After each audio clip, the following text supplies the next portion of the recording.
सभी को नमस्कार। एक बार अपने ग्रुप में वीडियो को शेयर जरूर करना और होली के पर्व पर जो संस्थान में ऑफर है उसका फायदा आप जरूर उठाएं। आप किसी की भी तैयारी कर रहे हो, चाहे कोई भी एग्जाम हो, सभी एग्जाम के कोर्स लाइव कोर्स उपलब्ध है, सभी क्लासें लाइव चल रही है, तो जरूर उठाएं फायदा इसका। शुरू करते हैं। गुर्जर प्रतिहार वंश का अंतिम शासक कौन है? मिहिर भोज, महिपाल, यशपाल या हरिश्चंद्र? अंतिम शासक कौन है ये बताना है। मिहिर भोज, महिपाल, यशपाल या हरिश्चंद्र? देखो, मिहिर भोज की अगर हम बात करते हैं तो इसका जो काल था वो गुर्जर प्रतिहार वंश में चरमोत्कर्ष का काल था। गुर्जर प्रतिहार वंश में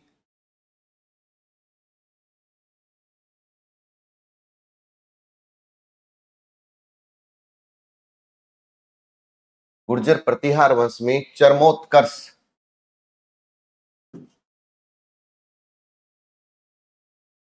का काल था, ये याद रखिए। महिपाल के समय में पतन शुरू हो गया था गुर्जर प्रतिहार वंश का।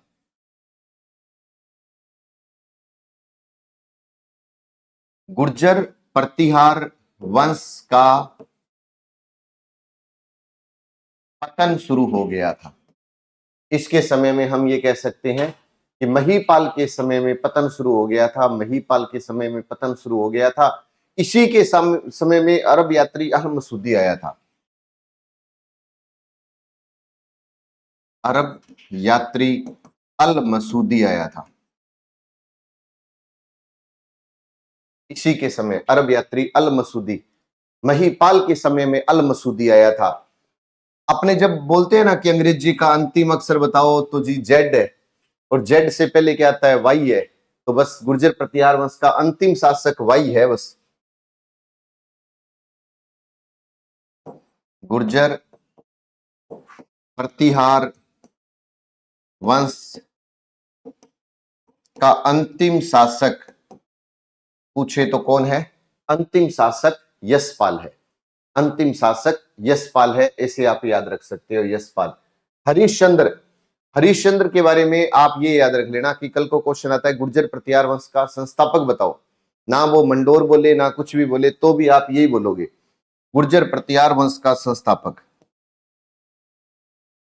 गुर्जर प्रतिहार वंश का संस्थापक तो भी क्या कहोगे? हरिश्चंद्र। मंडोर शाखा का संस्थापक तो भी क्या कहोगे? हरिश्चंद्र।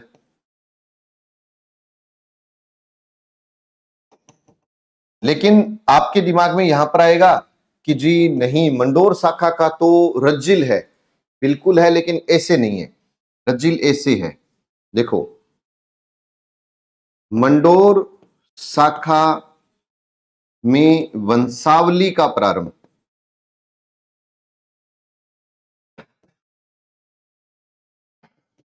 किससे होता है? मंडोर शाखा में वंशावली का जो प्रारंभ है वो किससे होता है? तो कह देना कि रज्जिल से होता है। वंशावली का प्रारंभ किससे होता है? रज्जिल से होता है। मंडोर शाखा में वंशावली का प्रारंभ रज्जिल से होता है, ऐसे याद रखना है। वत्सराज के समय त्रिपक्षीय संघर्ष की शुरुआत हुई थी। वत्सराज के समय त्रिपक्षीय संघर्ष की शुरुआत हुई थी कन्नौज को लेकर।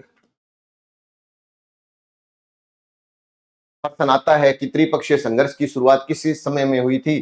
तो वत्सराज के समय में त्रिपक्षीय संघर्ष की शुरुआत हुई थी। और भीनमाल शाखा का संस्थापक,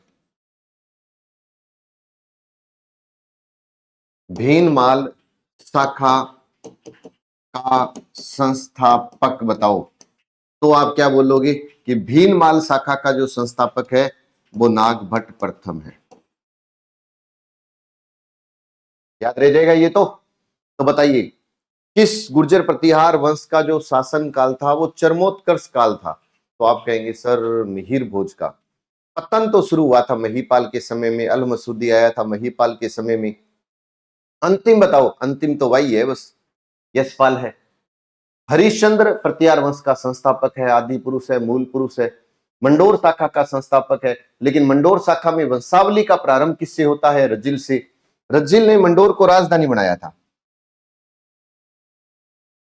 रज्जिल ने मंडोर को राजधानी बनाया था, ये याद रखिए कि रज्जिल ने मंडोर को राजधानी बनाया था।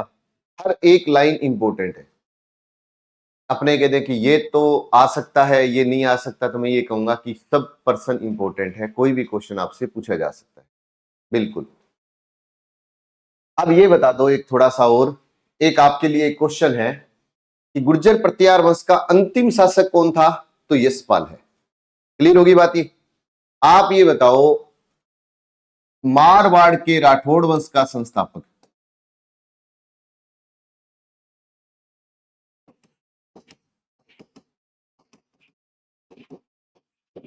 कौन है? और लाइव चैट में नहीं, मेन कमेंट बॉक्स में बताओगे। मेन कमेंट बॉक्स में बताओगे, अच्छे अच्छे कमेंट लिखोगे, हौसला बढ़ाते रहो, हम आते रहेंगे। तो जितने भाई बंधु देख रहे हैं, एक बार स्क्रीनशॉट ले लीजिएगा और अपने ग्रुप में वीडियो को शेयर करिएगा। और ये सभी लाइव कोर्स उपलब्ध हैं, सभी बैच लाइव उपलब्ध हैं आपके लिए। लेकिन ये होली का जो ऑफर है, इसका फायदा आप जरूर उठाएं। 55% सभी कोर्सेज पर ऑफर रहेगा।